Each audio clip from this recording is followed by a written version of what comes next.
A Day in Babylon, Life Along the Euphrates. Part 1. Dawn over the Ziggurat. Welcome to History to Snooze By, a place where time slows, where the past unfolds softly like the pages of a dream. Tonight, we drift back thousands of years, to a city of stone and starlight, to temples and gardens, to whispers of forgotten gods, to the flowing banks of the great Euphrates River. You're about to journey into the daily life of a Babylonian scribe, a keeper of knowledge, a quiet observer of the world. So take a deep breath. Let your shoulders drop. Find a comfortable position, and if you enjoy these stories, please like and subscribe to help the channel grow. Now, close your eyes, and let the city of Babylon rise before you. The sun is still below the horizon, and the city sleeps in a gentle hush. But already, a glow begins to spread in the east. A golden light touches the highest stones of Babylon's outer wall, glinting softly where dew rests in the cracks. The sky, once velvet black, slowly begins to lighten, first to a deep indigo, then a pale lavender, and finally, the soft grey that comes before day. Inside a modest room, made of sun-dried mud bricks, you lie on a woven mat. Your name is Amat-Marduk. You are a scribe in service to the temple of Nabu. You are not noble, nor wealthy, but you are trusted. You are one of the few who holds the knowledge of writing, the sacred cuneiform script pressed into clay, the language of gods and kings alike. The air in your chamber is cool, touched by the last breath of the night wind. Through the small open window, you hear the distant creak of a water wheel turning slowly in the Euphrates. It lifts river water into stone channels that feed the great gardens and wash the dusty streets. That sound is soft and slow, ancient and comforting. It has turned for generations, and will turn long after your name is forgotten. You open your eyes. A pale beam of light slips through the window, casting long shadows across the floor. The scent of burning cedar drifts in from the temple district. It mingles with the earthy smell of clay and reed matting, the familiar breath of home. You sit up slowly, pulling a linen cloth over your shoulders. You pause for a moment, still on the edge of dreaming. The floor is cool under your feet. You cross the room in silence and pour water from a clay jug into a basin. It splashes softly. You wash your face, hands, and neck, ritual cleansing before your day begins. On a shelf nearby, your tools await. A wooden box, stained dark with age. Inside, wrapped in cloth, lies your stylus, carved from reed. Beside it, a set of clay tablets, carefully shaped the evening before, still damp enough to press the marks of the gods. Each one is blank. Each one waits for the thoughts of kings or the instructions of priests to take form upon its surface. You press your finger gently into one. The clay yields, then holds your print. This is what you do. You leave marks that will stay long after your breath is gone. And through those marks, others will remember. Outside, the street begins to stir. A pot clinks softly as someone lights a morning fire. A child's laughter echoes once, then disappears behind a closing door. A donkey brays in the distance, followed by the low voice of its owner calling softly in Akkadian. You wrap a thin belt around your tunic, place the stylus in its loop, and slide the tablets into your carrying case. Today you've been asked to report early to the Temple of Marduk, the city's grand center of worship. There, you'll meet with a priest to record offerings made by nobles. Gold, barley, incense, and fine oils. As you step outside, the warmth of the rising sun kisses your face. The street is narrow, its stones uneven beneath your sandals. On either side, high walls of mud brick cast long shadows. You pass small homes, doors still shut, windows dark and quiet. You walk slowly, not from fatigue, but from reverence. This early hour belongs to the gods. No one rushes beneath their watching eyes. Ahead, the the ziggurat begins to appear above the rooftops. A vast, stepped tower rising skyward, its surface painted in blues and golds. It seems to glow in the morning light, as though touched from within. It is said that the gods descend upon it during the night, climbing down from the heavens by unseen steps. And now, in the golden hush of dawn, you feel their nearness. You pause, bow your head slightly, and whisper a short prayer. May Nabu guide my hand. May Marduk guard my path. To your left, a stone-lined canal shimmers, catching sunlight between shadows. Small boats float idle, tied with braided rope. You hear the splash of a fish breaking the surface, then silence again. Further along, the scent of baking bread reaches you. A woman kneels by a clay oven, brushing honey over a round loaf. She glances up, nods once, and returns to her work. You cross into the temple quarter. Here, the streets are wider. The buildings are taller. Fine mosaics glimmer on some of the walls, scenes of battles, gods, stars. The air smells different here. Heavier, richer. Frankincense burns at the doorways. Cedar smoke lingers in curls. Priests sweep the courtyards in silence. White robes shift like whispers. You reach the temple gate. 2 guards stand quietly, their spears crossed in front of them. They recognize you and let you pass with a nod. Inside, the courtyard is paved with carefully fitted stones. Palm trees rustle overhead. Birds flutter among the high branches. In the center, a pool reflects the sky, still soft with morning light. A young priest greets you with a bowed head. He gestures silently toward a side chamber where scrolls and ledgers are kept. You follow, footsteps soft. Already you feel the rhythm of your day beginning to form. Soon, you will sit at a low table, your stylus moving steadily across the damp clay. You will listen, record, preserve.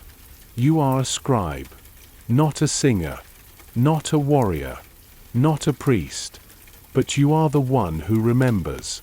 And today, like all days, your duty begins with a single mark on soft earth. Part 2. The Temple of Marduk. The air is still cool as you step deeper into the temple. Stone beneath your feet, smoothed by centuries of sandals, feels solid and timeless. The light here is filtered, dim and golden, glowing through narrow slits high on the walls. Dust dances gently in those beams, turning slowly like forgotten spirits. The scent of incense grows stronger now, rich, smoky, and sweet. Frankincense, myrrh, crushed cedar, and something more ancient still, resin gathered from trees that once grew on faraway mountains. Each breath fills your chest with a sense of stillness. This is no ordinary place. You are in the heart of the Asagila, the great temple of Marduk, Lord of Babylon, King of the gods, Guardian of justice, Creator of order. His temple is vast. Its outer courtyard is open to the sky, but the halls within form a maze of shadowed chambers. Thick walls rise around you, blocking the noise of the city. Here, voices do not shout. They whisper. Footsteps do not echo. They are absorbed by the stone. You follow the young priest in silence. His robe is simple, off-white, tied at the waist with a narrow band of woven cord. He moves with grace. You pass a series of alcoves, each holding statues of lesser gods: Ishtar, goddess of love and war; Shamash, god of the sun; Nergal, lord of plague and the underworld. Their carved eyes follow your steps, not with judgment, but with quiet attention. The priest stops at a heavy door of polished wood. He bows once, then steps aside. You press your hand against the surface, and the door gives way with a muted groan. Inside is the scribe's chamber. It is a low, windowless room lit by oil lamps. Shelves line the walls, packed with clay tablets arranged by subject, date and God. Some are freshly pressed, still soft. Others are old, hardened, etched by fire and time. A table waits in the center of the room. Upon it lies your first task. You set down your bag, unroll your cloth, and remove your stylus. You choose a smooth tablet and press its surface gently, testing for readiness. A priest enters behind you, older, tall, with a measured stride. You recognize him, Nadintu, one of the senior temple scribes, though once a full priest himself. He greets you not with words, but with a nod. In this place, silence is a language of its own. He places a second tablet beside yours. Its inscription is incomplete, marked with faint lines of summary. An offering from a noble family in the outer city. A pledge of livestock, barley, and ceremonial oils. You study the marks. They're rushed, uneven. Someone recorded them quickly, perhaps while walking. Your task is to translate and refine, to make them fit for temple records. You sit. The stool creaks faintly beneath your weight. You press the stylus into the clay, slow, careful strokes, each wedge-shaped mark forming the script of the gods. Cuneiform, the oldest written language in the world. It flows from your hand like water. Your eyes focus. Your breathing slows. The room fades around you. Only the soft scratch of stylus on clay remains. A sound like rain falling on dry leaves. Time passes. You are no longer aware of it. You are immersed in form, shape, rhythm. A straight line here. A triangular wedge there. Each mark holding meaning. Not just for today. Not just for this temple. But perhaps for the ages. You think of future scribes, perhaps centuries from now, holding this very tablet, reading these lines, hearing the breath of your hand in every etched stroke. You do not smile, but you feel calm, complete. A soft chime breaks your focus. A bell, struck once by the priest. It signals the morning rite, when the high priest offers grain and incense to the statue of Marduk himself, deep in the sacred inner room where no common citizen may go.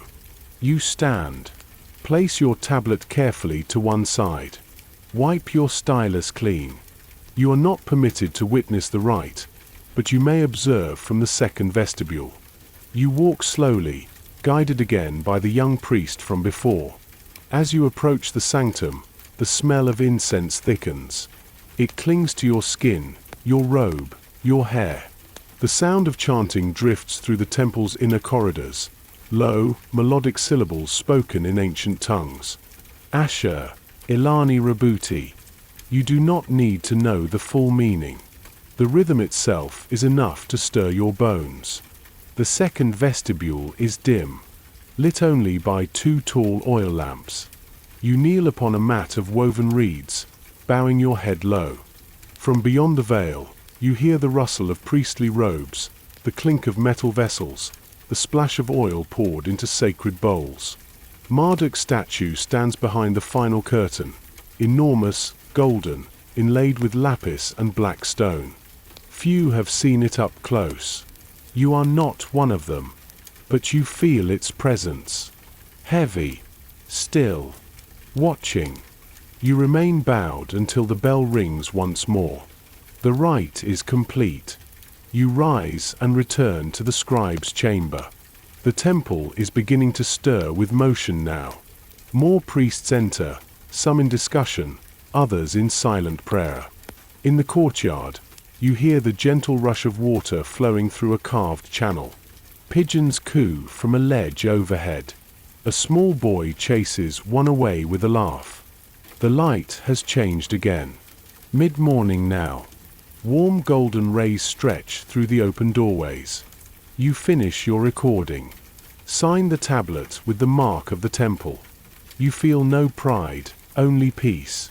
Your words are not for glory. They are for remembrance. For order.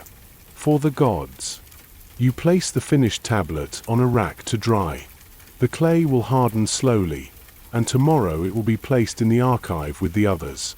100 years from now, perhaps a flood will uncover it.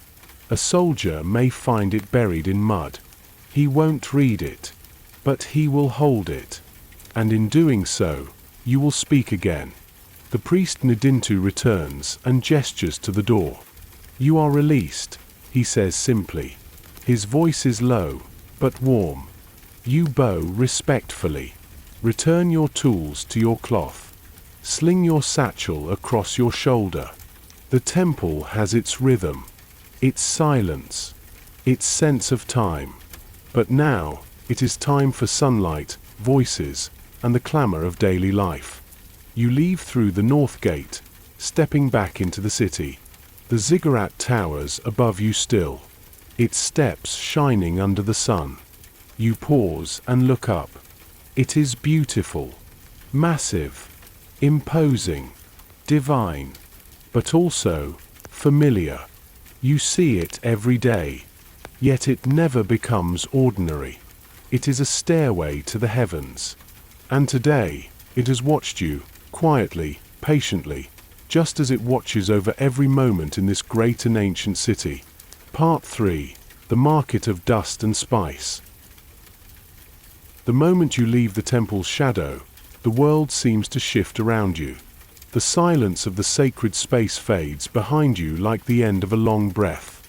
The sunlight feels warmer now, the air more alive. Sounds rush forward to meet your ears, the rising voice of the crowd, the bray of donkeys, the clatter of pottery. The city greets you once again, not with reverence, but with rhythm. You turn down a wide street lined with traders and craftsmen. This is the southern market of Babylon, known simply as the place of dust and spice. Not because the market is dirty, but because the air itself seems thick with smells and stories. The sweet sharpness of dried fig, the perfume of saffron, the tang of goat's milk, the faint sourness of old copper. The people here are in constant motion. A woman walks by carrying baskets of dyed wool, her face covered with a fine veil against the dust. A group of boys chases a wheel down the alley, barefoot and shouting with joy. An old man sweeps the threshold of his spice shop with a palm broom, stopping only to wave at you with a toothless grin. You smile and raise your hand in return. Though your work is quiet, you are not a stranger here. This market is part of your daily walk, a place where sacred duties give way to familiar faces and mortal hunger. A group of merchants unrolls a striped canopy between two poles. It snaps in the breeze and casts patchy shadows across piles of ceramic bowls, polished bronze bracelets, and stacked amphorae filled with date wine. You pass by the stall of Tzita, a fig and nut seller who has known you since you were a child. Her voice rises above the hum of the crowd. Amat-Marduk, you look pale. The temple must be stealing your blood again. You chuckle gently. They've only borrowed my time today. She gestures to a pile of almonds roasted in honey. Take a handful. They'll bring you back to the world. You reach into the basket and lift a small cluster of sticky sweetness. The scent is rich and earthy. You pop one in your mouth. The honey melts instantly on your tongue, followed by the familiar crunch and warmth of the almond. Tzita watches you with narrowed eyes. You always walk with your head in the clouds, she says. The gods have their scribes. But don't forget the rest of us down here. I forget nothing, you reply softly. Not even this honey. She laughs, loud and sharp, and waves you away. Go on then, cloud walker. Try not to float into a wall. You thank her, tuck a few more almonds into your pouch, and continue on your path. The sun climbs higher in the sky. The warmth deepens. The dust beneath your sandals is soft and fine, rising in puffs with each step. Your route takes you past an alley where potters spin their wheels in the shade. One shapes a large water jar with practiced hands, his fingers slick with grey clay. The wheel turns with a quiet hum. The scrape of shaping tools, the hiss of water poured from a jug, the faint tap of a drying bowl being tested for cracks, it all becomes a strange kind of music. You pause, not just to watch, but to feel. The earth itself has voice here, transformed by fire, wheel, and hand into vessels for life. A potter glances up. Need a new tablet box, scribe? Not yet, you reply. But soon, perhaps. You nod your farewell, and he returns to his work, hands steady as the rising sun. Further on, the market thickens. You pass between stalls of dyed fabrics, lapis blue, sun yellow, and the deep red of crushed insects, colors so rich they seem to hum in the heat. Children press their hands into them, then run when their mothers scold. A row of bronze mirrors hangs like suns from a wooden beam, their reflections catching glimpses of people as they pass. You glimpse your own face, calm, a little weary, a little lined, but not unkind. A group of traders gathers around a map etched into clay, arguing over river routes and caravan tolls. One curses the toll keepers of Sippar, another swears by the gods that the road to Marie is cursed. You move past them into a quieter stretch of the market, closer to the river. The sound of the Euphrates returns. Low, constant, a watery breath beneath the heartbeat of the city. A woman bends at the bank, washing vegetables in a wicker basket. Ducks paddle nearby, unconcerned. A boatman poles his narrow craft along the channel, singing softly to himself. You pause at the water's edge. The cool air rising from the river is a blessing after the dust and bustle of the market. A boy runs past you carrying a jug of milk.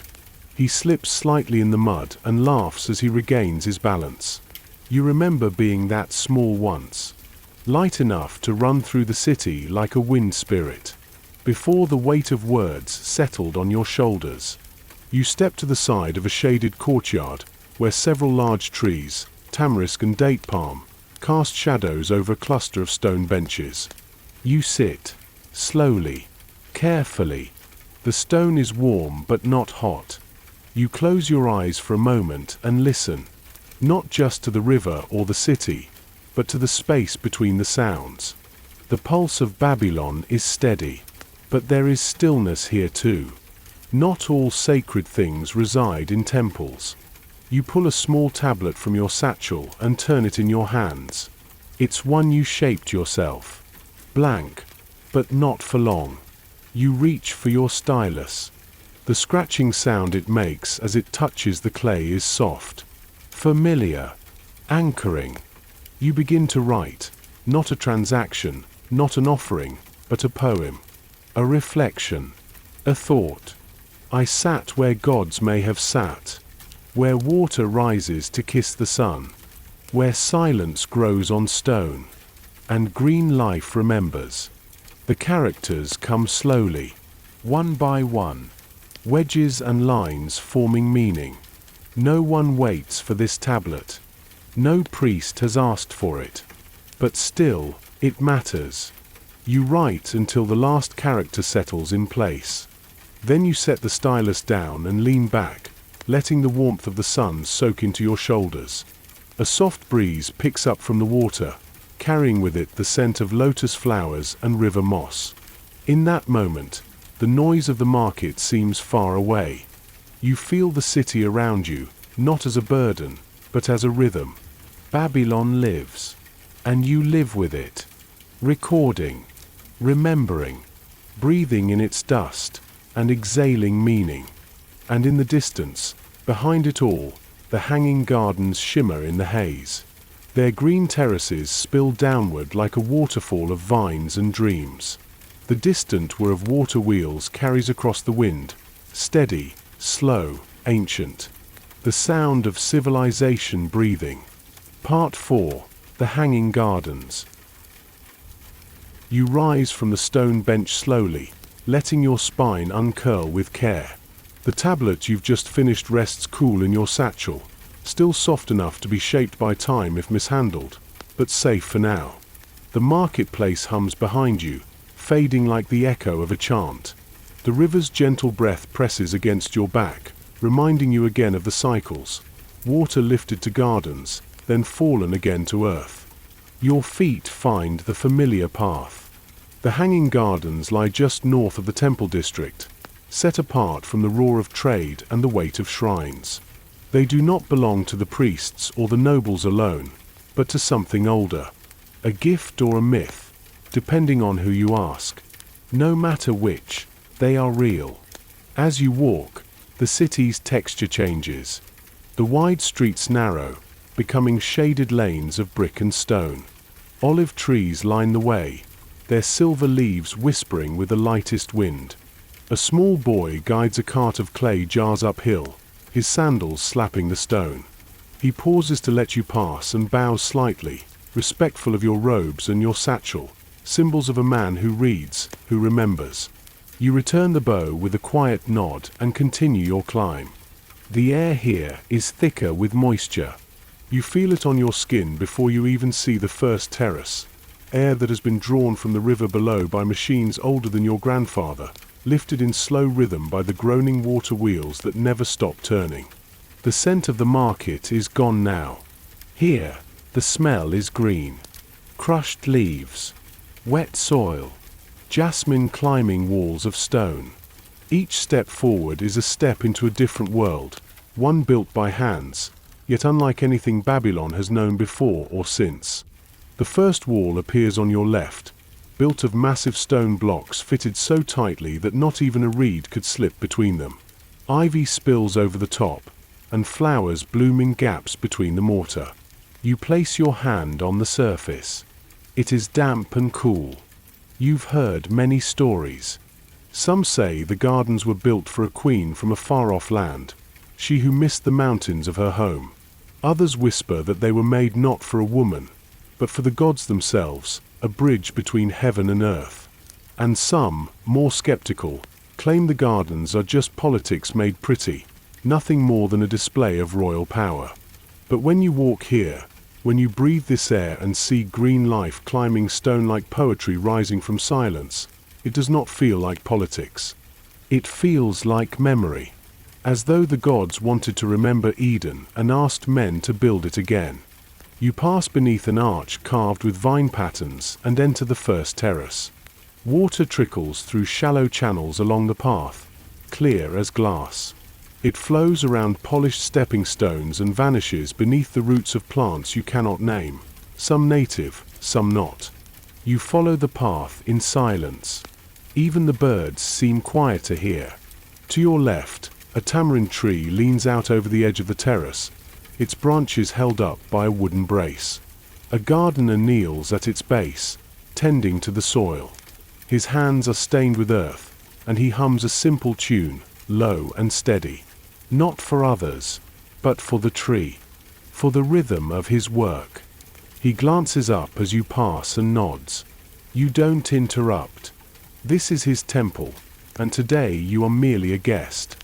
Each level of the gardens is higher than the last, reached by ramps lined with shade plants and mosaic tiles.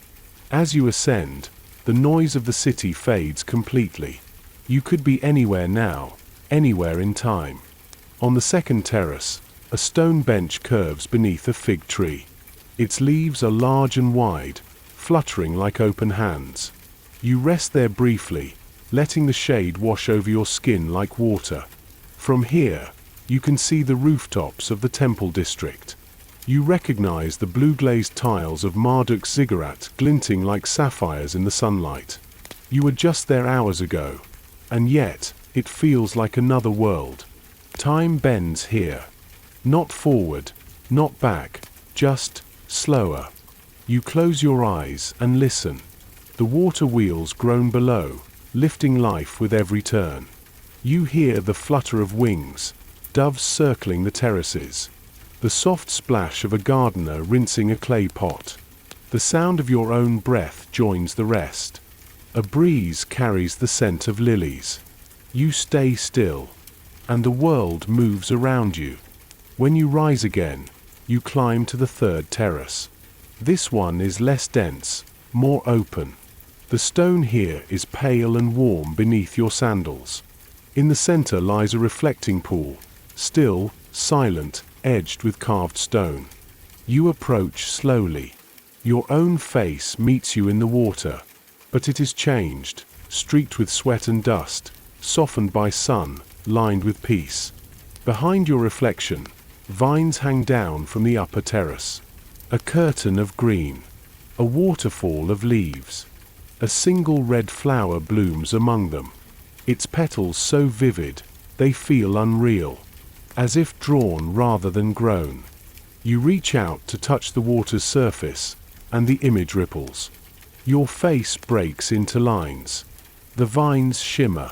The flower trembles and reforms. You think of writing again. How even the smallest press of stylus into clay leaves a mark that might never vanish. How fragile that is, and how eternal. You sit on the edge of the pool and draw your stylus from its wrapping, not to scribe an order, not to record an offering, but simply to remember. You press it to the small tablet tucked in your sash. Its surface is slightly dry, but still receptive. You write slowly. I sit where gods may have sat, where water rises to kiss the sun, where silence grows on stone, and green life remembers. You do not know if anyone will ever read these lines, but that is not their purpose. Writing is not only for others. Sometimes it is for the soul, a whisper back to yourself. As the sun reaches its peak, the light turns golden, scattering through the leaves. Shadows shrink into tight circles around the trunks of trees. Bees hum lazily between blossoms. Somewhere above, a gardener sings a lullaby in a language older than your own. You feel no urge to move, no pull to leave. But the day is not yet done. The city still waits.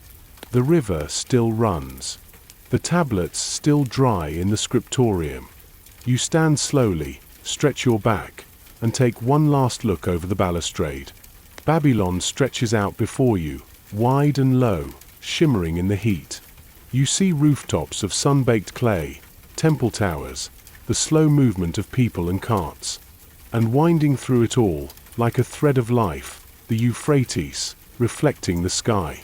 You turn from the gardens, descending the way you came, through vine-covered arches and over mossy stones.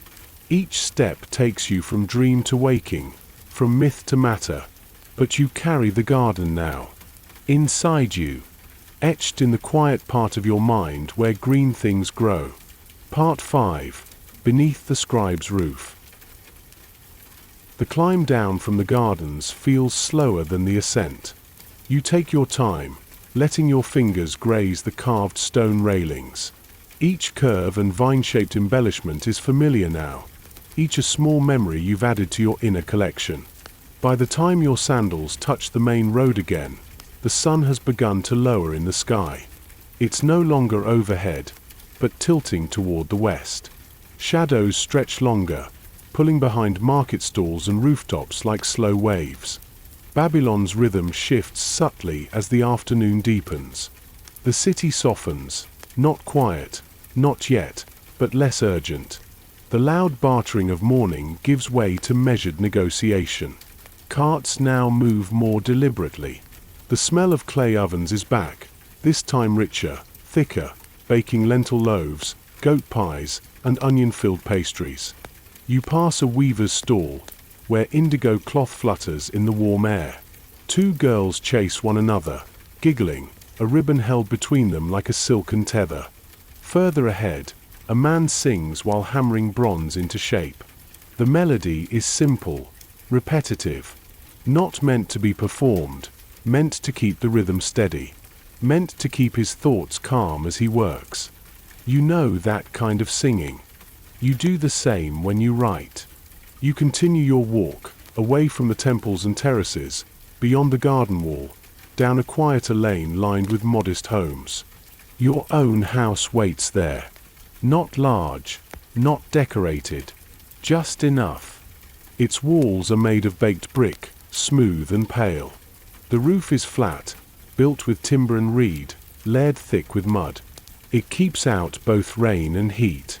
Vines creep along the edges. A fig tree leans over the back wall. You open the wooden door slowly, and the familiar smell greets you. Dust. Clay. A trace of lamp oil. Home. Inside, the space is small but open. A low table stands to one side, with two worn stools. Your bedding is rolled neatly against the back wall. Along a shelf sit the tools of your life: tablets, styluses, jars of water, and a small oil lamp with a blackened wick. You sigh, not from weariness, but from ease. You let the satchel slip from your shoulder. It lands on the table with a soft thump. You place the day's tablets in a row, unfinished, finished, and poetic. You'll sort them later, or maybe tomorrow. There is time. You light the lamp. Its glow is soft and golden, flickering as the wick catches. Shadows dance along the walls, and the clay seems to breathe in the warm light. You pour water from a jug into a cup, cool and clear. You drink slowly, savoring each sip as though it were sacred. Then you wash your hands, wiping the clay dust from your palms, from under your nails. You wash your face. The water feels good against your skin. Outside, the city breathes in the golden hour. You hear it through the window, low voices, distant laughter, the rattle of a shutter in the breeze. You step out onto the small rooftop. This space is yours, open to the sky. A single clay bench runs along the wall. A stack of unused tablets sits beneath a cloth cover, protected from the sun. Potted herbs, mint, coriander, and rue line the edges. You sit on the bench, stretching your legs. From here, you can see much. The ziggurat still rises above the city, silhouetted now against the softening light. Its blue-glazed bricks catch the sun's last rays, glowing faintly. To the east, the gardens are just visible, their trees forming dark shapes against the sky. To the west, the river curves like a ribbon of light. The last water wheels turn slowly, lifting water up to where green life grows. The scent of the evening reaches you. Smoke from the hearths. Roasting onions. A faint sweetness, dates, maybe, or fig syrup thickening in a pan. You breathe deeply and feel full, not with food, but with something else, with the weight of the day, with the stories you have touched, with the clay still soft beneath your fingernails, with the memory of green terraces and trickling water, with the hush of temple halls. You take a tablet from the stack, unmarked. You hold it in your lap and watch the sky. It shifts from pale gold to deep amber. Clouds stretch like threads of wool, tinged with rose and plum. You begin to write. Not quickly, not formally, just marks, thoughts, a line, a breath. The city writes itself through you. Children's footsteps echo in the lane below. A woman sings as she stirs a pot. A dove coos from a nearby rooftop. And you write. This day was not loud, but it left echoes. Soft ones. That only I can hear. You pause. You close your eyes. And you feel the sun's final warmth touch your face, like a blessing. Time moves differently here. The sun sinks lower. The shadows stretch longer. You remain seated, tablet resting on your knees, stylus resting in your fingers. You do not move, because now the stars begin to arrive. First, a single glimmer, then two, then more, faint, but steady. They blink gently over the roofs of Babylon. They are the same stars you saw as a boy. The same stars the priests read in the temple. The same stars that shone over Hammurabi, over Sargon, over the nameless builders of the Ziggurat's first stones. You do not speak, but you remember. You are a scribe, and even in silence, you are writing. Part 6, When Lamps Are Lit. The light fades gently, like a whispered lullaby across the sky. You remain seated on your rooftop, watching as day slides quietly into dusk. Babylon softens with it. The hard lines of bricks and towers blur beneath the deepening blue. One by one, lamps are lit. Small flames flicker behind clay windows. Orange glows shimmer behind woven screens. The city no longer bakes under the sun. Now it glows from within. Your own lamp casts a golden pool across the tablet beside you, the words you wrote still visible, the clay not yet hardened. You trace the edge of it with your finger, not pressing, just feeling. Each line holds memory. The night does not rush in Babylon. It arrives like a guest. First, the sky deepens from blue to indigo.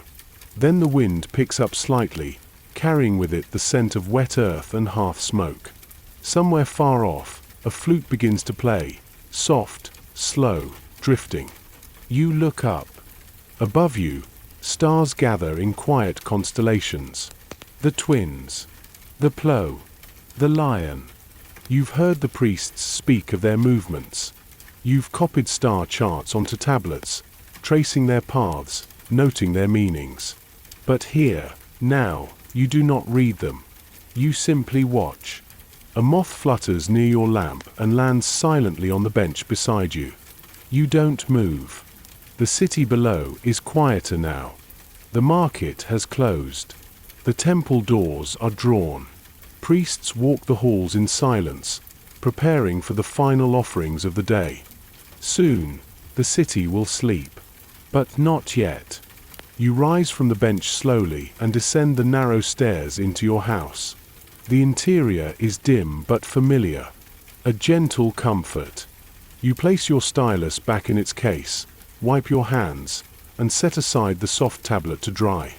Then you light a second lamp, its flame smaller, more contained. You set it near your bedroll, where a small wooden board serves as your pillow. Tonight, like many nights, you have been asked to return to the temple briefly, just for a final check of the ledgers. A priest requires a name corrected, a sum re-added. Nothing urgent, nothing heavy, but a task nonetheless. You gather your robe again and slide the cloth over your head. The evening air is cooler now, almost cool enough to make you shiver, but the robe traps warmth. You step back into your sandals and head for the door. Outside, the street is lit by scattered lamps, some hung on hooks, others balanced in window niches. Their light spills unevenly, casting long, dancing shadows. You walk slowly. The city at night is not silent, but hushed, intimate. Dogs bark distantly. A woman hums a lullaby in her courtyard. The creak of a pulley lifts water from a well. As you near the temple quarter again, the scent of incense returns. This time, darker, heavier. Not the bright frankincense of morning, but thick myrrh, mixed with resin, burning slowly in the inner sanctum. The temple gates are half open. A single guard watches you approach. He does not speak. He recognizes you. You pass under the stone arch, into shadow. Inside, the world is candlelight. Wick after wick glows from shallow bowls of oil. The halls feel warmer than before, heat trapped from the day, thickened by smoke. The stone breathes slowly. You are greeted by Nadintu, the senior priest. His robe is darker now, embroidered with moon-shaped symbols. His hair is braided with a thin cord of lapis. He does not bow, but he does incline his head. You walk together to the inner record room. The tablets rest there in their quiet stacks, as they always do. Some completed, some drying, others old, so old they crumble at the corners. He shows you a single slab, one line miswritten by a junior scribe. You nod and take your seat. The stylus glides smoothly across the clay.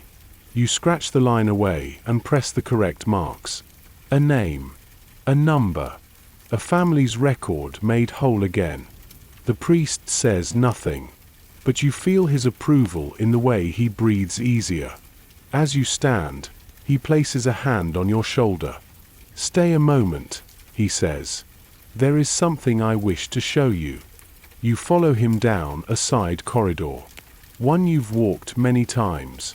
But tonight, he takes a turn you've never noticed, a small doorway, half covered by a draped cloth. He lifts it and gestures for you to enter.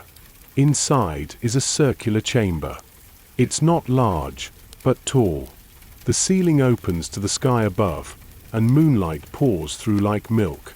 At the center, a shallow pool reflects the stars. You feel as if you've stepped into another world. "This," says the priest, "is the Eye of Marduk, a place for those who serve him, not as warriors, nor nobles, but as rememberers." You remain silent. He leaves you there, and the door drapes shut again. Alone, you sit beside the pool. The surface is smooth, perfect. You gaze into it, not to see your face, but to see beyond it. In the water, you glimpse fragments, not visions exactly, more like memories shifting out of time. You see the hanging gardens again, the vines moving in the breeze. You see the first mark you ever made in clay as a child. You see your father's hands, holding your wrist, guiding your stylus. You hear the old chants, the stories of creation, the names of gods whispered in your youth. And then, just for a moment, you see Babylon, not as it is, but as it might be remembered. Stones rising into sky, temples crowned with gold, river bending through time like a ribbon, lamps lit forever. You blink. The image fades. The water stirs. But the feeling stays. You rise quietly and leave the chamber, nodding to the priest as you pass. No words are needed. Outside, the stars are brighter now. You return home beneath their glow, your steps measured, your heart full of something you cannot name. The lamps of Babylon burn on, one by one, behind every wall, beside every door, in the house of every scribe, merchant, mother, and priest. You reach your own door and step inside once more. The lamp by your bed still flickers.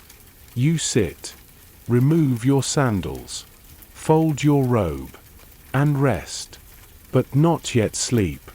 You listen to the sound of the city breathing in darkness, to the scrape of wind along clay rooftops, to the distant turn of water wheels, lifting life even in the night. Part 7. Under the Stars of Babylon. You lie back on the simple bedding inside your home, your head resting lightly against the wooden board that serves as your pillow. The small clay lamp flickers beside you, casting long shadows up the wall, dancing like whispers you almost recognize. Outside your window, the night stretches wide. Babylon sleeps, but never fully. The temple bells are silent now. No merchants call, no carts rattle, but still, the city breathes in soft rhythm.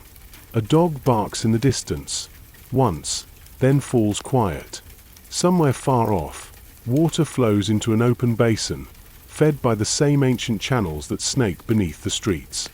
You close your eyes, not to sleep yet, but to feel. The sounds, the smells, the faint warmth of the oil lamp nearby. The scent of clay, the texture of woven mat beneath you. Your fingertips still carry traces of dust and tablet edges, even after washing. A reminder that the day happened, that it mattered. Tonight is not a night of dreams. Not yet. Tonight is still part of the story. The air in your house is still and warm. But beyond your rooftop, a breeze stirs. You rise, quietly, and step outside once more. The city has not changed, but now it is bathed in silver. Moonlight lies across every surface, soft, fluid, like poured milk. You climb the steps to your rooftop again. The fig tree beside your bench is still. Its leaves barely stir. The stars above are more numerous now, wheeling across the sky like ancient messengers. You sit and wait. This is not a time to write. It is a time to receive. The stars above Babylon are not just stars. They are guides, storytellers, witnesses. The priests read them in the temple, drawing their paths in clay and ink. But you simply watch. You recall the myths. The stars are jewels scattered from the crown of Ishtar when she descended into the underworld. The stars are the eyes of the gods, watching the world of men. The stars are holes in the fabric of heaven, through which eternity breathes. You do not know which story is true. Perhaps none. Perhaps all. You look westward, where the Euphrates glints faintly, reflecting the moon. You cannot see the water wheels from here, but you can hear them still, groaning faintly, lifting water that no longer rushes but flows, gentle and unseen. Life does not stop because the sun is gone. It only changes shape. You rest your hand against the cool clay of the bench and let your thoughts drift. You think of Nadintu, the priest who showed you the chamber of stars. You think of the little boy chasing the clay jug through the mud. You think of Tazita and her honeyed almonds. You think of your own teacher, long gone now, who first placed a stylus in your hand and whispered, "Listen before you write." Let the silence speak. Tonight, the silence speaks. The city is quiet, but your mind is full. You turn your gaze to the ziggurat again, its stepped form dark against the sky, but its outline unmistakable. Even in shadow, it rises with purpose. A bridge between earth and sky. A human-made mountain meant to meet the gods. You wonder what it sees from up there. You wonder what Marduk sees from the stars. And then, you lie down on the rooftop, hands folded across your chest, eyes open to the sky. This is not a prayer, but it is something close. The constellations drift. A thin, high cloud moves across the moon, veiling it briefly. A chill rises, just enough to make you pull your robe tighter around your shoulders. In the distance, you hear footsteps, light ones. Perhaps a temple watchman making his rounds. Perhaps a late traveler returning from the far side of the river. You do not rise to see. This is the hour when nothing is required of you. No lines to write. No numbers to total. No tablets to dry. Just breath. Just stars. Just the city, humming softly beneath your back. You imagine that if you stayed here long enough, Babylon might carry you away in sleep, not as a dream, but as a memory. A temple. A market. A garden. A bench. A line pressed into clay. You remember something your mother once told you.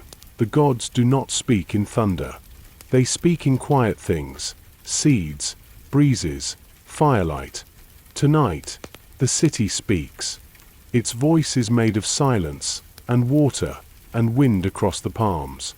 You close your eyes. You are not asleep, but you are still. And in that stillness, you hear everything. Part 8. The moonlit streets of Babylon. The sky above Babylon glows with a hush. The moon hangs like a silver coin caught between the fingers of the gods, casting its pale light across the rooftops and alleys below. You lie on your back atop your rooftop bed, the fig tree beside you swaying gently. Its leaves cast moving shadows across your face. Sleep does not come yet. Not fully, but something else stirs. Not a dream, but a pull. A quiet invitation. And so, without fully knowing why, you rise. Your body moves easily, your joints softened by rest and starlight. You wrap your robe loosely over your shoulders, its hem brushing against your ankles as you descend the rooftop steps and step once more into the soft velvet of Babylon's night. The streets are hushed. Not silent, but hushed. The kind of stillness that feels full, not empty. Your sandals brush against the packed earth, the dust cool and fine beneath your feet. The houses along the narrow lane sleep with their doors shut, but faint glimmers of lamp glow through cracks in wooden shutters. Someone stirs behind a wall. A cough. A creak of rope as a water jug settles deeper into its nook.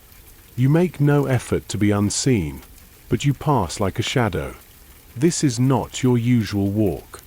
There is no destination, only direction. And so you walk. The city, familiar by day, feels altered by the moon. The bricks of the homes seem smoother, gentler, as if softened by night air. Ivy along the walls moves in slow rhythm. A spider's web glistens in a corner, catching moonlight as if spun from pearl. You turn left where a lantern flickers on a hook, nearly burned out. The flame gasps in the breeze, then steadies again. You pass beneath it, watching the way the shadows shift across your robe. In the distance, a low, rhythmic splash echoes.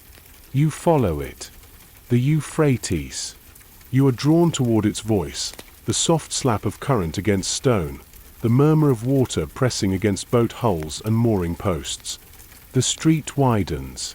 The buildings step back slightly, opening into a quiet courtyard where a tree grows, a date palm, its fronds stretching upward like fingers toward the stars. A clay bench waits beneath it, and for a moment, you pause there, just to feel the air. Cool, moist, alive. The scent of river wind carries the slightest tang of wet reeds, moss, and the faint smoke of evening incense still clinging to the temple's breath. You rise again and continue on. The river appears between two walls, an alley that opens like a sigh. Before you, the Euphrates flows, dark and gleaming. By daylight, it is noise and work, boats loaded, ropes pulled, voices shouting across the banks. But at night, it becomes a silver ribbon of memory. You step onto the walkway beside it. The stones are wet beneath your feet, the scent of the river rising like steam in the moonlight. A small skiff floats gently nearby, tied loosely to a carved post. It creaks with the water's movement. Across the river, you see the shadows of water wheels, great, groaning circles that lifted the day's life to the gardens. Now, they rest. Their spokes are still. But even in stillness, they command reverence. A man sits at the far end of the walkway, fishing silently. You do not call out. But as you pass, he lifts two fingers in a simple greeting. You return the gesture, and continue. Here, the river runs close to the walls of the hanging gardens. You can just see their lowest terraces rising like quiet hills, vines draped across them in silhouette. A few frogs croak softly in a pool nearby. And then you hear it, the bell. Not loud. A small, rounded chime from the temple district. It rings once, twice. A sound not meant to wake, but to mark. Midnight. You pause beneath a fig tree whose branches spill over the street. You lean your back against the cool trunk and look up again at the stars. How many have watched these same constellations?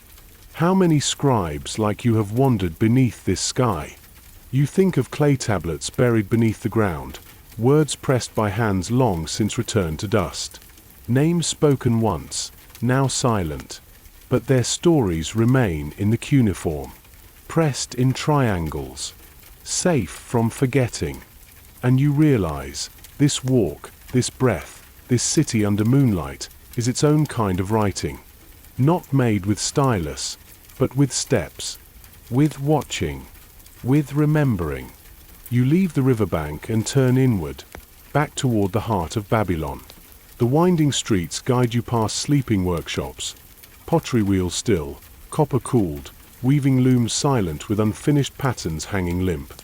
A cat slips across the stones ahead, its tail high, its paws noiseless. It glances at you once, then disappears into shadow. You pass the old storyteller's wall. By day, a man sits here, his voice raised in myth. By night, the wall is silent, but the carvings remain, etched deeply into clay. You run your fingers across one. a lion chasing a bull, a god holding fire, a winged man standing beside a star. Stories, waiting for breath. And then, suddenly, you find yourself near the scriptorium. The temple complex lies quiet, but not lifeless. A faint light burns in the small window of the scribal room. You pause, surprised. Perhaps a junior scribe kept late. Perhaps a priest reviewing tomorrow's readings. You do not enter, but you watch. From the shadows, you see the glow of the oil lamp, the flicker of movement behind a screen, the scratching of stylus on clay, distant but unmistakable. You know that sound. It anchors you. You turn away, leaving the temple behind. Your path now leads toward the edge of the residential quarter, toward where gardens grow behind homes, where fig and pomegranate trees bend low with ripening fruit. Here, the night feels gentler still. You pass under an archway woven with vines. On the other side, a woman stands beneath her window, pouring water slowly from a jug onto the soil below. She doesn't see you, but you stop and watch the thin stream fall in silver threads. The smell of wet earth rises. She finishes, lifts the jug, and vanishes inside. You walk on, and you think, this is Babylon too. Not just the ziggurats, not just the markets, or the priests or scribes, but this. A window, a jug, a tree soaking up water in the quiet of night. The world does not wait for stories. It writes them, endlessly. You reach your street again at last. The lantern near your door has burned out. Its wick blackened. A trace of smoke drifts upward like a final sigh. You step inside. The house is still warm. You shed your robe, unroll your bedding again, and lie down. This time, sleep does come. Not all at once, but gently, softly, like the moon slipping behind the temple tower. And as your eyes close, the sound of the Euphrates follows you into your dreams. Part 9. The Dreaming City. The lamp has gone out. Its wick no longer glows, and the clay vessel is cool to the touch. But the warmth lingers in your chest, in your limbs, in the places thought touches memory. Sleep has come, not like a heavy cloak, but like mist.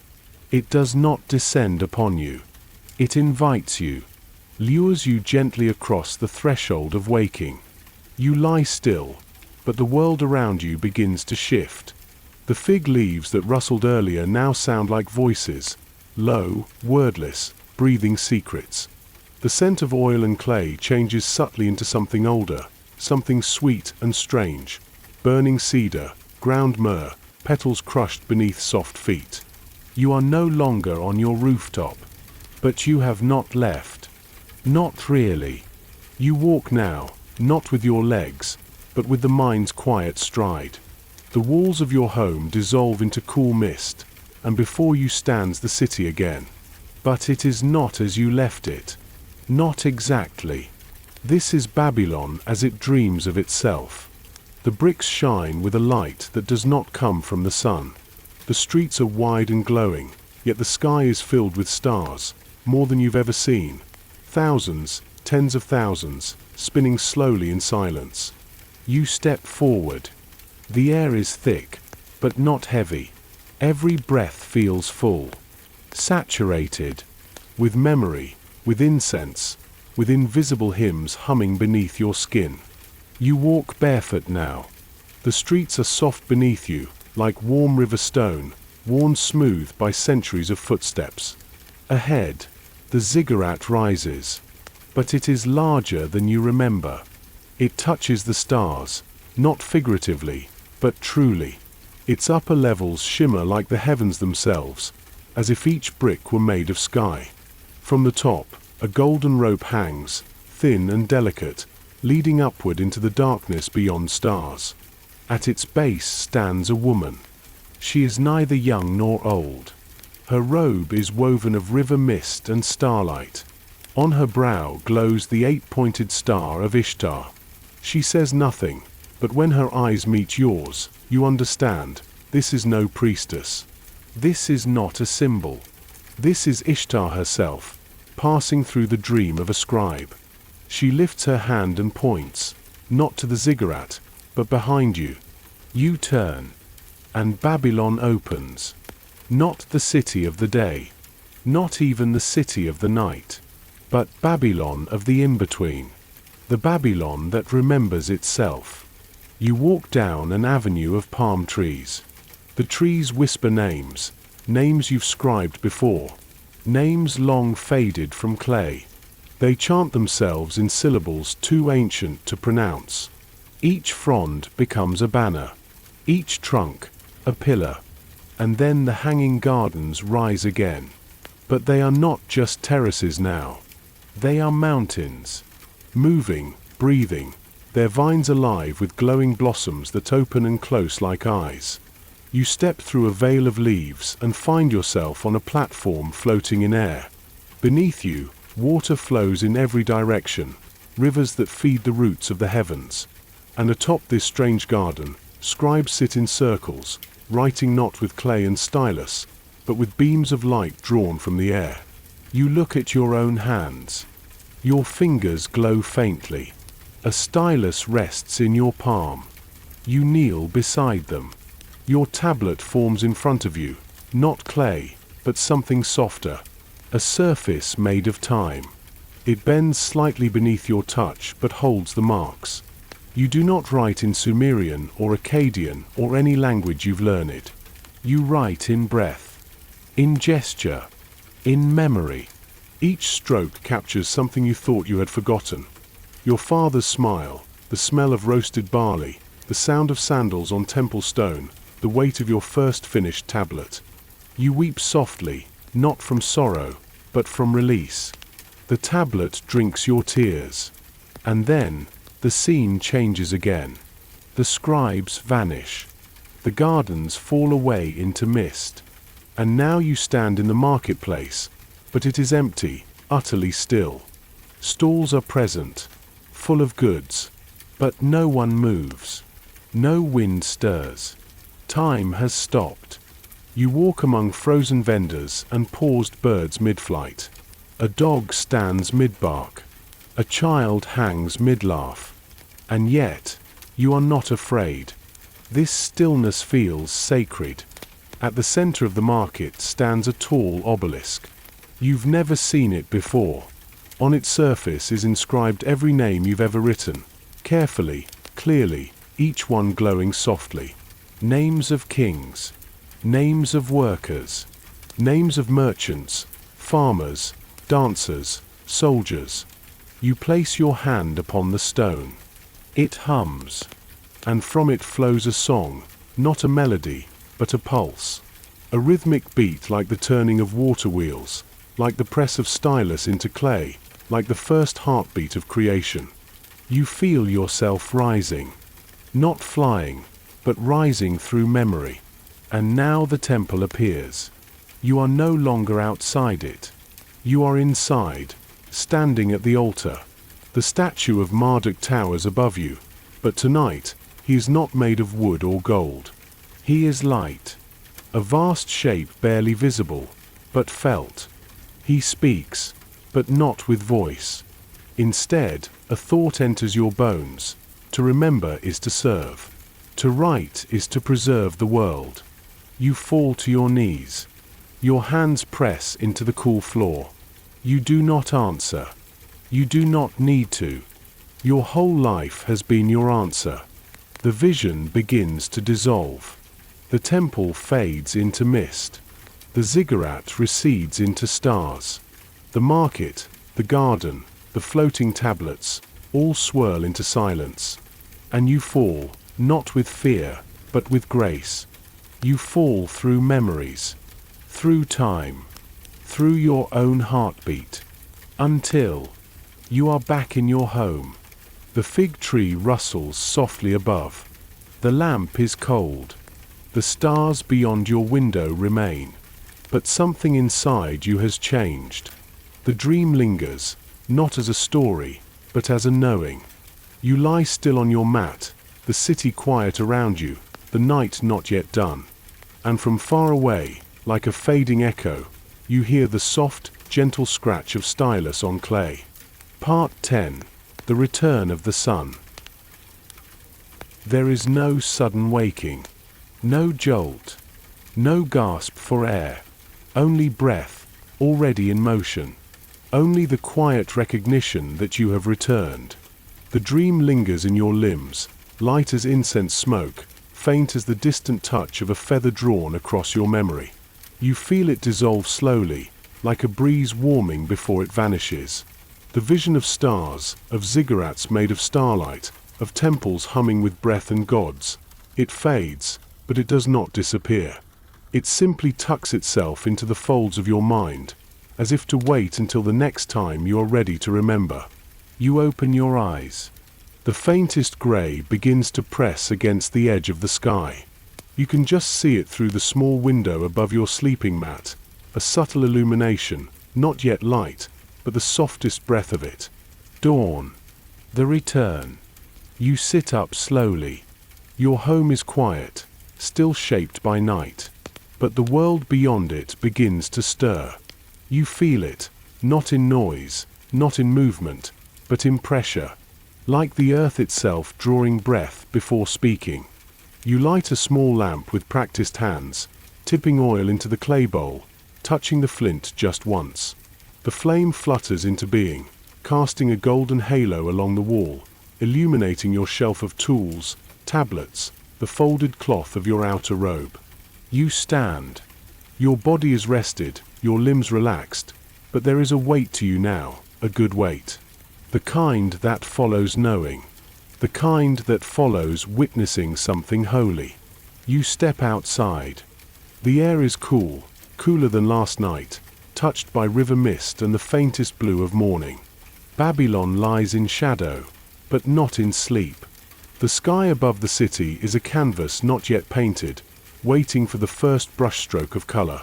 You can feel the moment balancing between night and day, like the final breath before awakening. You climb once again to your rooftop. It greets you like an old friend. The bench waits where you left it. The fig tree stirs gently. A bird calls out softly from somewhere nearby, one short, tentative note, as if asking permission to begin the morning. You sit and wait.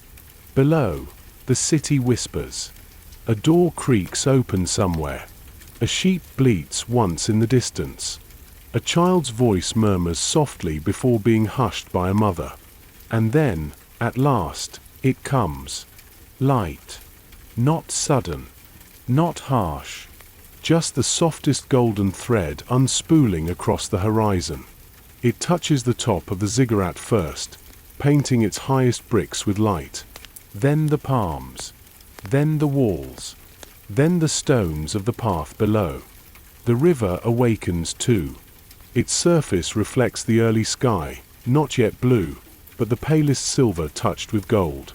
It moves slowly, as though stretching from its own long dream.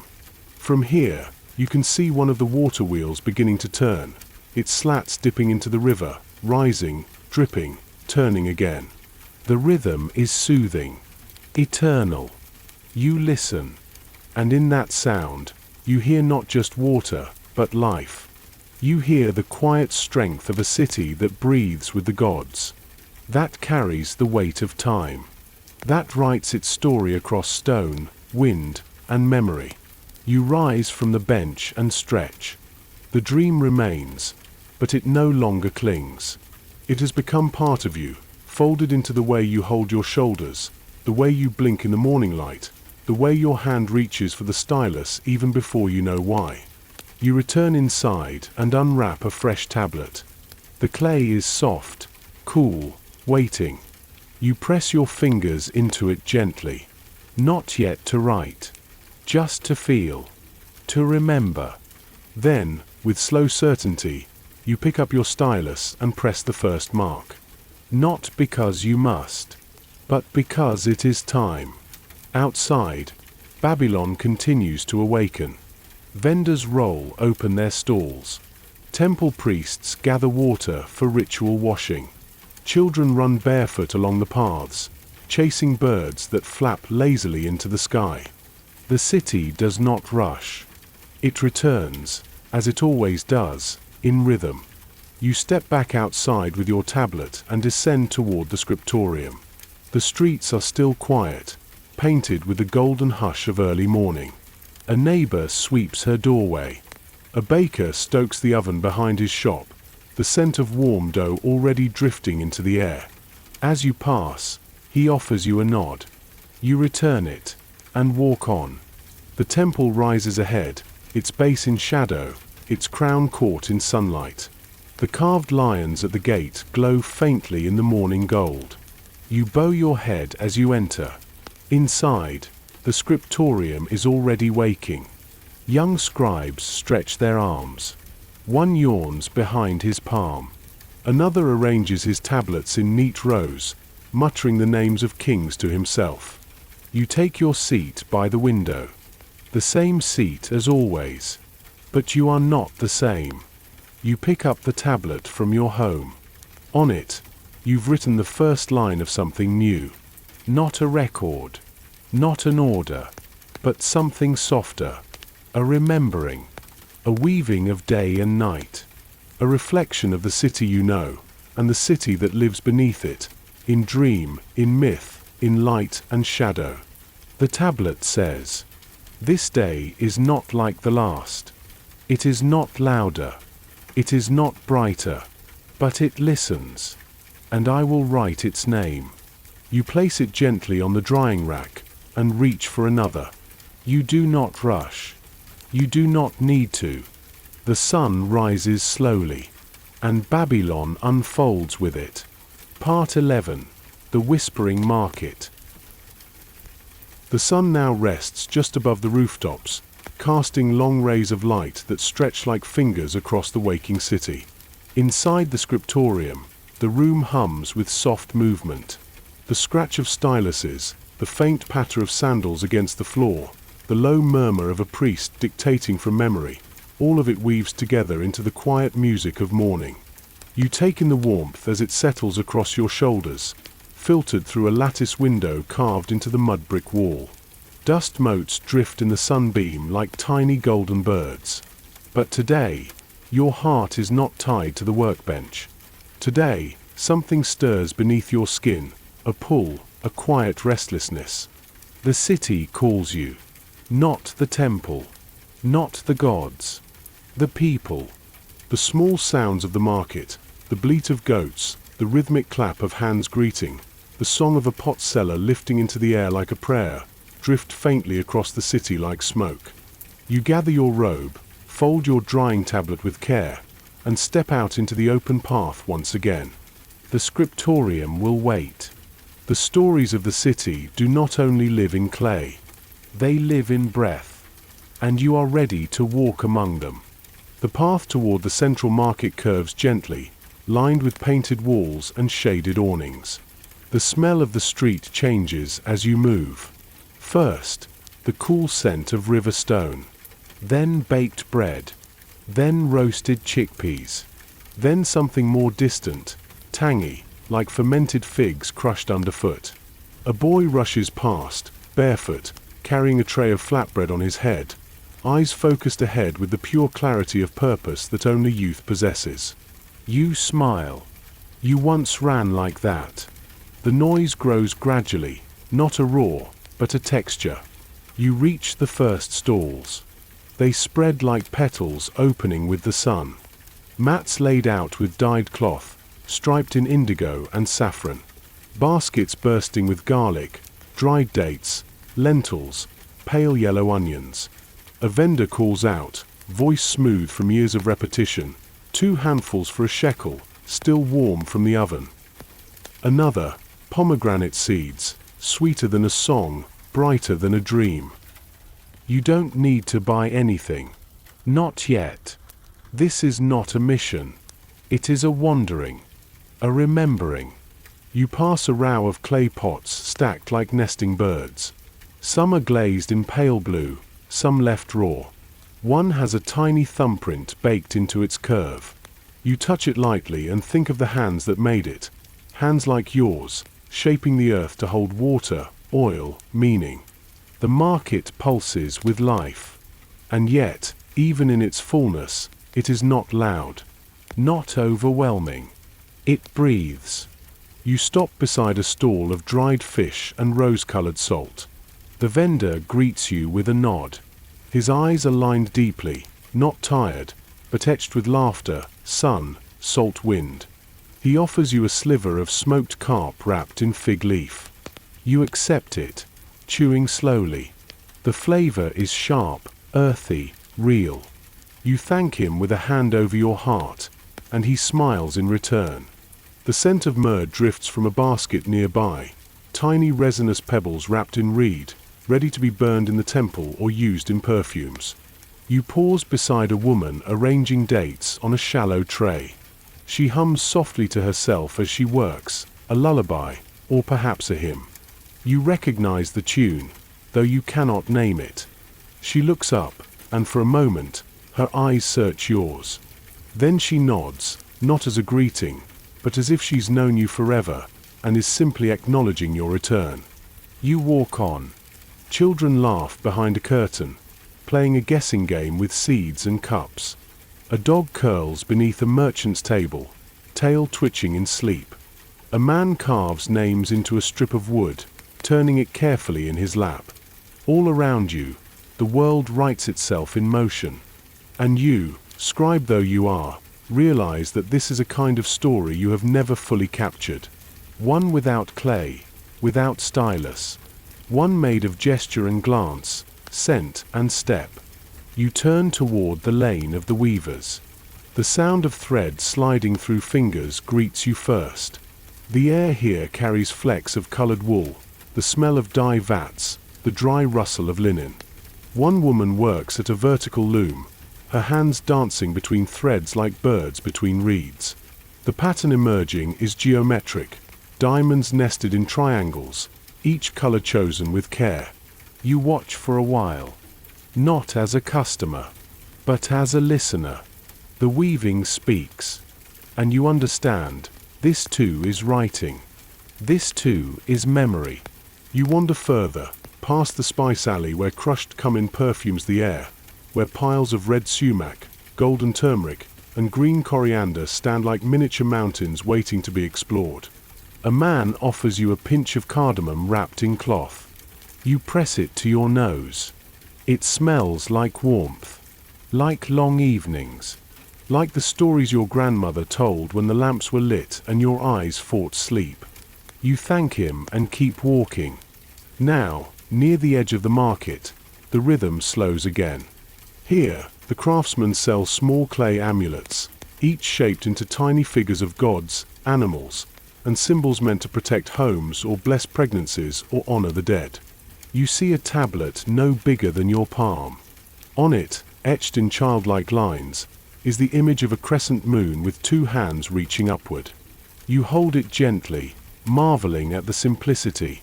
The vendor, a young man no older than 20, shrugs. My sister made that one. For luck. For dreams. You press 2 coins into his hand. Not because you need the token, but because you understand. Because dreams must be honored when they take shape. You tuck the amulet into the fold of your robe and step away. The sun has now cleared the rooftops. Its light fills the market fully. Shadows recede. Voices rise slightly in pitch and energy. The day has begun in truth. But you are full. Full of color, of smell, of voice and step. Full of the slow river of life that flows between every brick and basket. You make your way back toward the temple, walking slower now.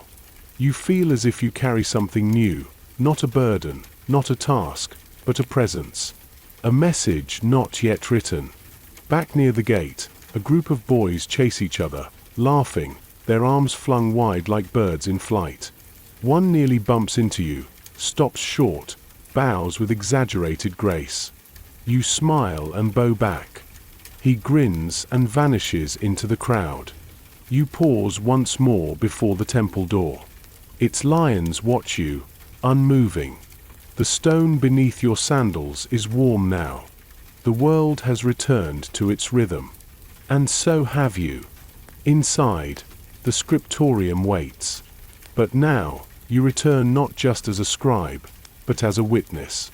You have seen the city's other language, the one made of figs and thread and laughter and salt. You have walked its quiet verses, and you are ready to write again. Part 12, Beneath the Temple Vault. The warmth of the marketplace still lingers in your robe. You can smell the cardamom on your fingers, feel the faint press of the amulet tucked close to your chest. But as you pass once more beneath the great archway of the Asagila, Babylon's Temple of Marduk, the world narrows. The air inside is cooler, denser. A quiet hush falls across your shoulders like a garment. The lions carved into the temple's entrance walls stare ahead with ageless patience. You bow slightly as you pass beneath them, not out of duty, but out of instinct. This is a space where time folds, where sound forgets itself. You move past the outer courtyard, where junior priests gather water and sweep stones clean. Past the scriptorium, where the quiet scratching of styluses has resumed. Past the bronze braziers, still releasing thin trails of cedar-scented smoke. You pause just before the hallway that leads to your usual writing bench. But today is not for tablets. Today, your presence is requested elsewhere. You've been summoned, not by name, but by gesture. Earlier that morning, as you returned from the market, one of the elder priests placed a hand on your shoulder. A soft press, a look in the eye, a tilt of the head toward the inner sanctum. You did not ask why. You simply nodded. Now, you walk deeper into the temple, beyond where the scribes are allowed, beyond where ordinary priests walk daily. The corridor grows darker as you pass through a heavy curtain of woven reeds. Your sandals make no sound here. The walls are lined with carved stone, etched with the names of kings long buried beneath desert wind. The torches here are spaced wider. The silence thickens. And then, a door of wood and bronze. You pause. A younger priest waits beside it. He says nothing, but his eyes meet yours. You nod once. He opens the door, and you step into the vault. The ceiling arches high, vanishing into shadow. The room is round, perfectly so, and at its center rests a single dais of black stone, encircled by 7 low-burning lamps. The scent inside is dense, layers upon layers of incense, thyme, and reverence. Frankincense, myrrh, a darker, more bitter oil you can't name. The air is heavy, but not oppressive. Sacred. There are 3 figures here already, priests in dark robes, faces calm, their hands resting over their hearts. You bow, and wait. No one speaks, but no one needs to. The room itself holds the words. At last, one of the priests steps forward.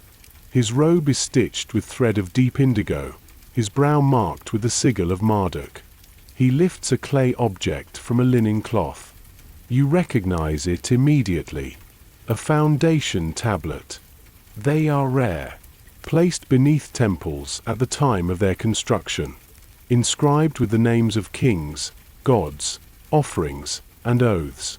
Hidden, buried. This one has been unearthed. He places it gently upon the altar, and gestures to you. You approach slowly. The stone is worn, but intact. Its edges are chipped, but the script is clear. Cuneiform, old and elegant. You recognize the structure. This tablet was placed centuries ago, perhaps by Nebuchadnezzar himself, perhaps earlier still. The priest does not speak, but in silence, he nods once, slow and deliberate. You kneel, and begin to read. not aloud, but within. Each line carries weight, not only of meaning, but of presence. These words were meant to outlast generations, and now they live again beneath your eyes. I, servant of Marduk, lay this stone that the temple may never fall, that the heavens may hear our song, that the waters may rise in season, that Babylon may endure. The syllables press into you like light into clay. You do not write them down. You receive them. One of the priests places his hand upon your shoulder. You bow again and step back. Then, something unexpected. One of the inner doors begins to open. It leads deeper still, into the Holy of Holies. The sanctum. Few enter this space.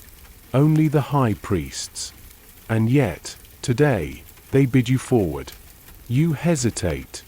Not from fear, but from awe. And then, you step through. The room beyond is small. Circular again.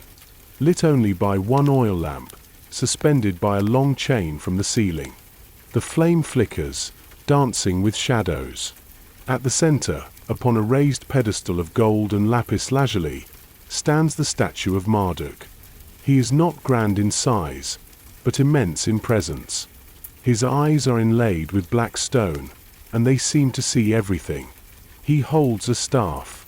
At his feet, a carved dragon coils, mouth open. You kneel again, not out of ritual, but because you must. The silence here is complete.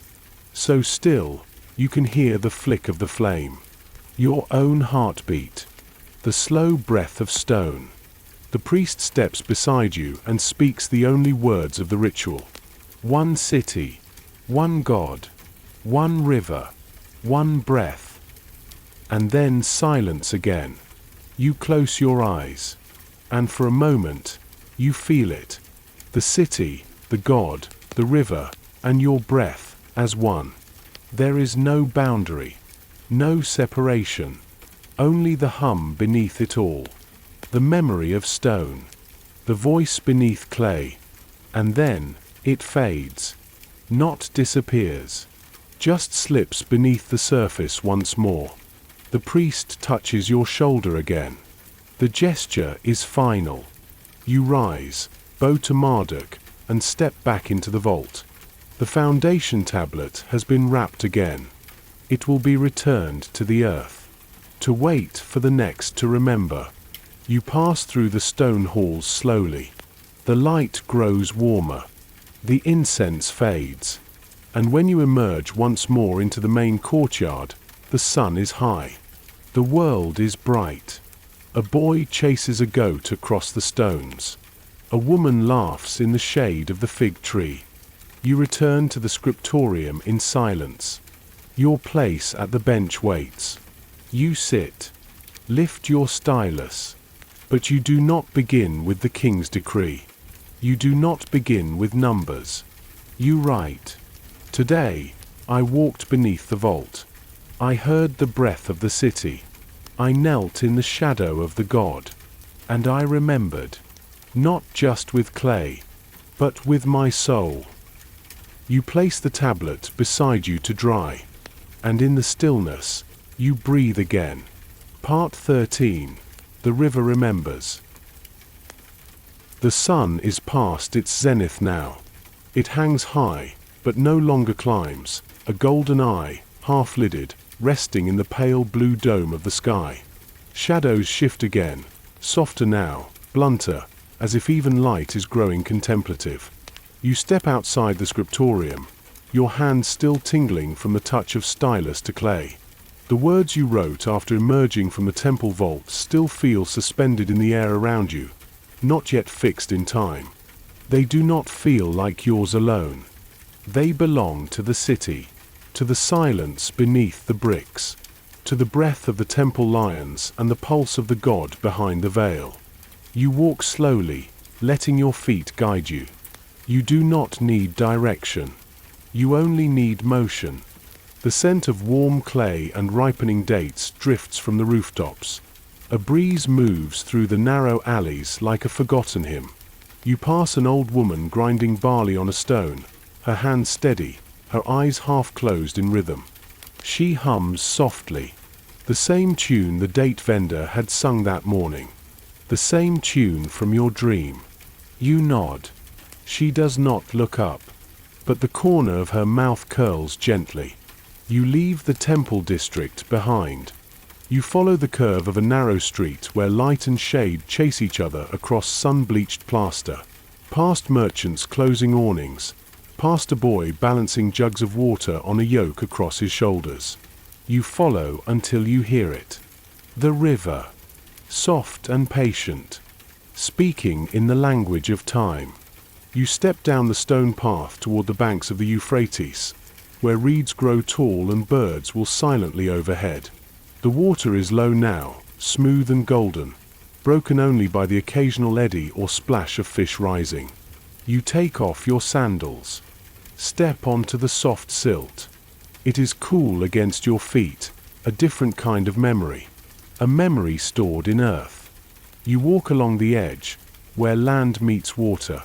Each step a thought. Each breath a fragment of song. The city stretches behind you, but it does not follow. Here, by the river, the sound of Babylon fades. The voices, the bells, the cartwheels and chants, they all retreat behind a curtain of reeds. You are alone, but not solitary. The river is with you, and the river remembers. You sit on a smooth rock worn by generations of fishermen and children and dreamers. You rest your tablet across your knees, but you do not write. Not yet. Instead, you watch. The water moves like breath, inhaling from upstream, exhaling toward the sea. A water wheel creaks in the distance, turning slowly, lifting and dropping in rhythm. You listen to it. Its voice is steady, unchanged. You imagine all those who have sat here before you. A boy and his father, long ago, carving small boats from date wood. A young woman watching her reflection ripple and vanish. A dying man, whispering a final prayer into the current. The river has heard all of them, and it remembers. Not with words, not with tablets, but with the unending song of flow. You let your hand trail into the water. It is warm, touched by sun, and yet, beneath the surface, a deeper chill lingers, as if the undercurrent comes not from the north, but from time itself. From springs buried far below, older than the city, older than the gods, older than even memory. You close your eyes and breathe. You remember the dream, the golden gardens, the ziggurat of stars, the statue of Marduk speaking without voice. You remember the market, the weaver's threads, the salt of smoked fish, the thumbprint in the clay pot. You remember the vault, the foundation tablet glowing faintly, the ancient words etched in reverence. And now the river holds them all, not separately, but as one. It washes over you, not in wave or spray, but in quiet knowing. A heron lands nearby, silent and slow. It regards you with a single golden eye, then dips its beak into the shallows, draws out a silver fish, and vanishes again. You open your eyes. The ripples from the bird's movement spread outward, perfect circles breaking and reforming in silence. The river accepts. The river records. And still, it flows. You reach into your robe and withdraw the small amulet you purchased that morning. The crescent moon, the reaching hands. It feels warm in your palm. You press it into the mud beside your foot, just a little, until it leaves a faint impression. A symbol, nothing more, but enough. You let the current speak through its rhythm, and then, softly, slowly, you begin to write. Not for the temple, not for the king, for the river. The stylus moves without thought. Your hand is guided not by duty, but by the flow of things. You write. I sat by the water, and it did not speak. But it told me everything, not with voice, but with time. You pause, you listen, and write again. It remembers what we forget, not names, not dates, but the shape of a thought, when it touches the soul. You let the tablet rest beside you. It may never dry. It may crumble before nightfall. It does not matter. It has been written. That is enough. You dip your fingers into the water once more. And this time, you do not draw back. You let your hand drift. Let it float. And for a moment, just a moment, you feel as if the current knows your name. Not the one the temple calls you by. Not the one etched on your seal. The one you were given before memory. The one the stars whispered into the mud when you were made. The river knows it. And it carries it onward. Not to be lost, but to join the song. You stand. Gather your things. And walk back along the path, the sun beginning its descent. You do not rush. You do not look back. The city will welcome you again. But for now, the river has spoken. And you have listened. Part 14. The Keeper of Shadows. The sun no longer climbs. It leans now, gently, slowly, toward the edge of the sky. Its light grows warmer, deeper, stretched thin across the rooftops of Babylon like melted gold. Shadows lengthen, pooling beside pillars and doorways, reaching like silent fingers toward the earth. The city changes. Not with haste, but with softness, like a long-held breath being released. You walk through the eastern quarter, past stone courtyards where fig trees stretch toward the last of the light. A child's laughter echoes briefly, then fades behind a swinging curtain. Somewhere, a pair of musicians tune a lyre and flute, their notes drifting upward like incense.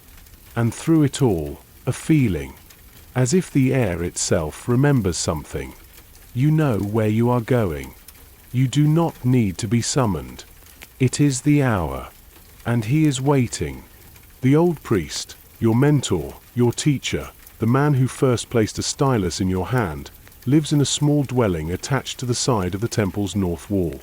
Its bricks are older than most, etched with faint glyphs and sealed with river clay that smells of long-faded offerings. You pause at his door, not from doubt, but from reverence. There is a kind of sacredness in approaching those who carry time in their bones. You knock once, gently. The door creaks open, not from within, but as if it expected you. Inside, the room is dim, lit by a single oil lamp shaped like a lion's mouth, its flame casting flickering arcs along the mud brick walls. He sits on a cushion near the back wall, his spine slightly curved, his hands resting atop his knees. He does not rise. He only smiles. "You came," he says, voice soft and dry like parchment left in the sun. You bow your head and enter. The door closes behind you with a hush. No latch. Just stillness. He gestures to the cushion across from him. You kneel without a word. The silence between you is not empty. It is full. Full of the years you've shared. Full of tablets passed from hand to hand. Full of nights spent under torchlight, translating names long lost to time. He lifts a small clay bowl filled with water. From the Euphrates, you know. He sprinkles a few drops onto the floor between you. A simple gesture. No incantation. Only memory. Then he speaks again. "Do you know why we pour water, Amat-Marduk?" You answer slowly. To honor the flow of life. To mirror the river. To remind ourselves that nothing is still. He nods, but his smile deepens into something quieter. We pour because we cannot hold it. You sit with that. It is not a lesson. It is a truth. The kind that must be lived to be understood. He reaches for a wooden box beside him, its corners smoothed by years of use. He opens it carefully and withdraws a small object wrapped in linen. When he places it before you and peels back the cloth, you see it is a stylus. Old, worn, but still sharp at the point. You recognize it. His first. You once saw him use it when you were still learning to form the simplest signs: the wedge for God, the arrow for king, the curve for river. He holds it out to you. You hesitate. He nods. And you take it. The clay beneath your ribs seems to shift, warm and strange. It is not just an object. It is a passage. A handing over. You are the memory now, he says. The voice that writes. The silence that listens. You don't speak. There is no need. The stylus is warm from his hand. You hold it between your fingers. And suddenly you see, not with your eyes, but with something deeper, all the hands that came before his. The scribes in the shadow of Yore, the priestesses of Sipar, the nameless ones who scratched prayers into mud during floods and famine. They live in the shape of this tool. In the ritual of marking time, the old priest pours more water onto the floor. Just a little. The droplets soak in slowly. No splash. Only absorption. He leans back against the wall, breath slower now. His eyes close, but not in sleep. In stillness. You watch the light flicker on his face. And you understand. This is a farewell.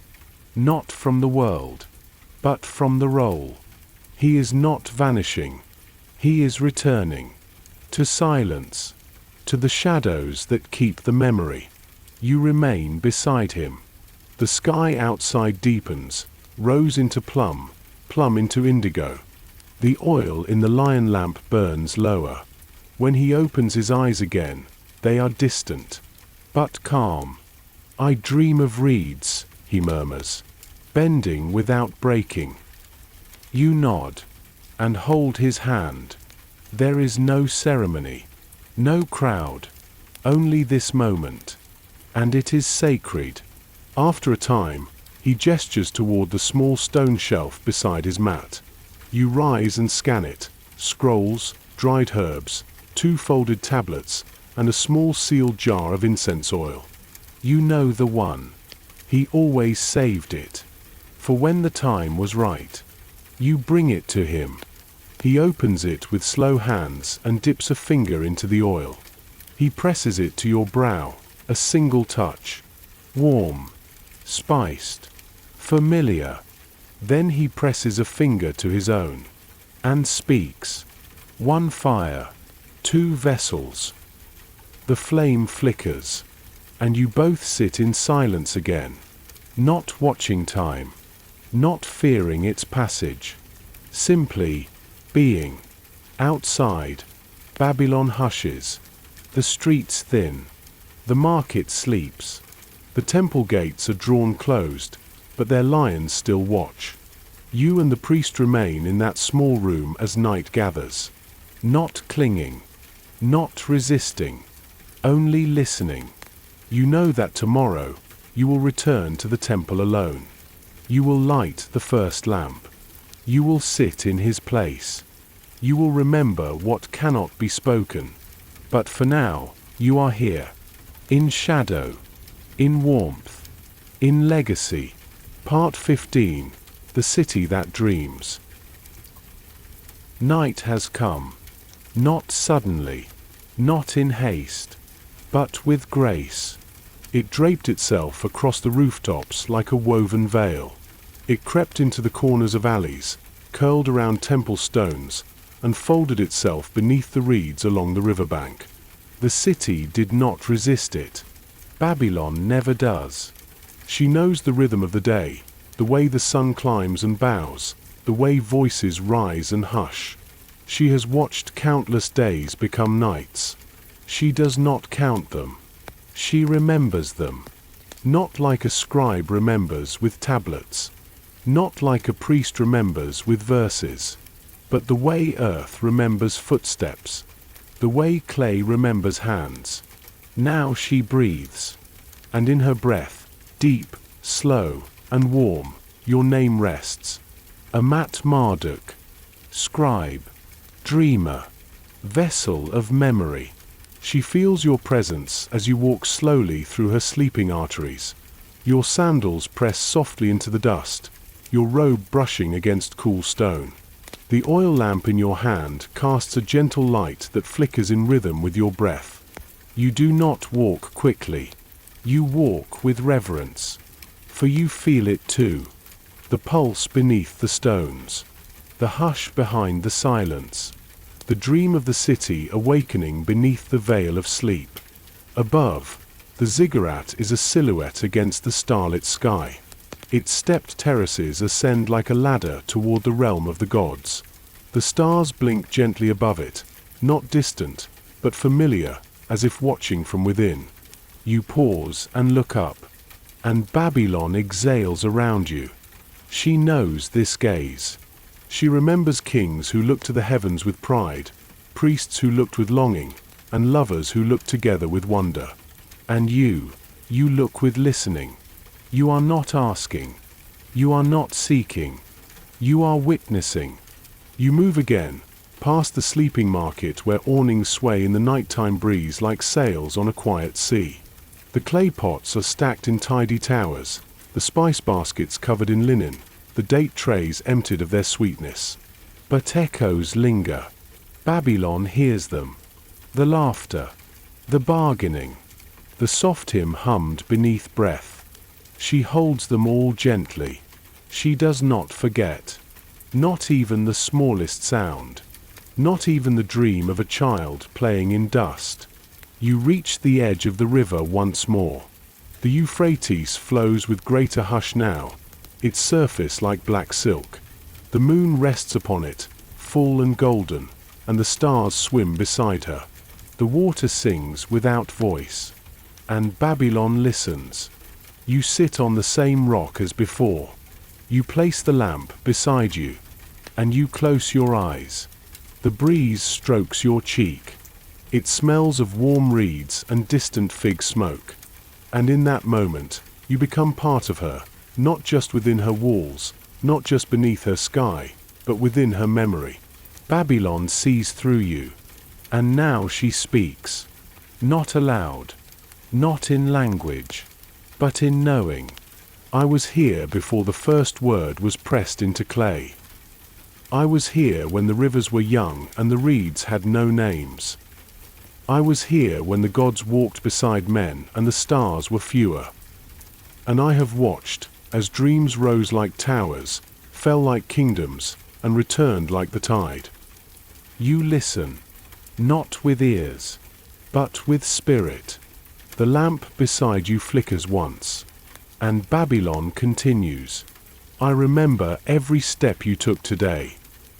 When you rose with the sun and touched the wet clay. When the incense curled in temple shadows and the stylus scratched its first name of the morning. When you walked the market and tasted fish, touched thread, watched children laugh.